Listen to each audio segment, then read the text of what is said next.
Orkla India Limited launches initial public offering.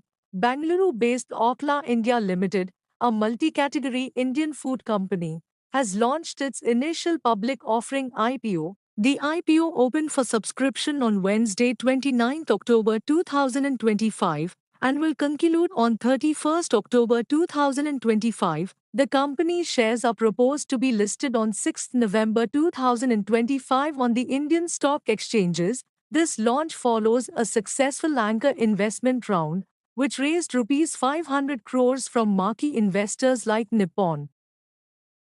We are a collection of heritage brands. We have two brands in our portfolio. We have MTR and we have Eastern.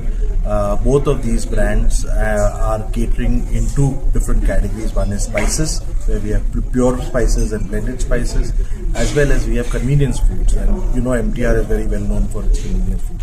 So these are the two brands and these are the two categories that we are building. Our approach to building our business has largely been towards building local brands. And the reason why we build local brands is on account of the fact that food is local. So if you look at the cuisine of Karnataka, it is very different from the cuisine of Kerala.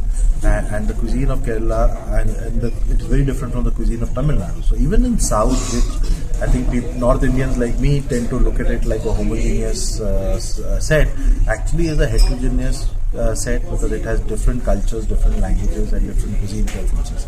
And I think catering to the local people is the core strategy of the company. Is we want to go deep, we want to sell more and more people in Karnataka and in Kerala our food that we are making. What do you want to say about the revenue generating, sir, comparing to the present? In the sense that our growths have been fairly good.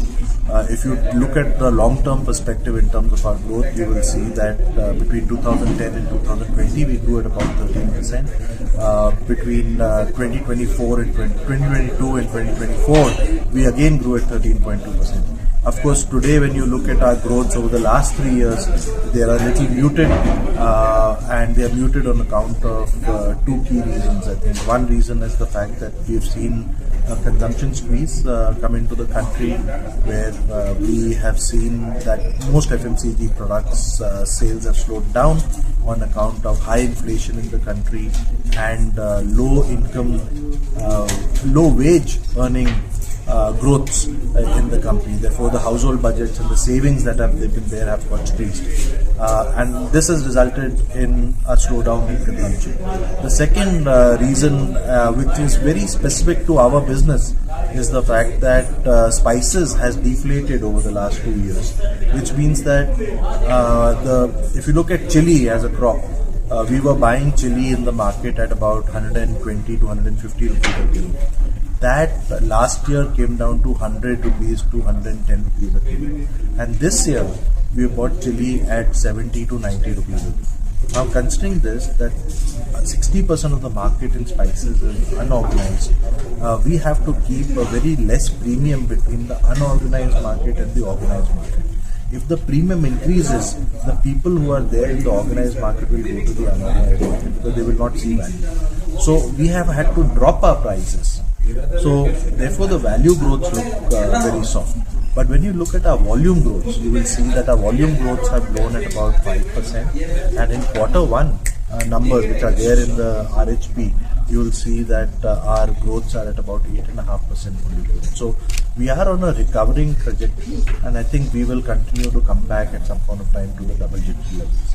Sir, finally, what is your message to the general public today on the special occasion of IPO Meet? I think to the general public, I am deeply grateful. I want to thank you for being our consumers, for the love that you have showered on our brands. It is because of you that today we are being able to make this company big. It's your love and your loyalty towards our brands that have made the company big. It's a really, really proud moment for us. But I'm sure that each one of you also feels the proud that a local brand like MTR is today going to be listed on the capital markets of India.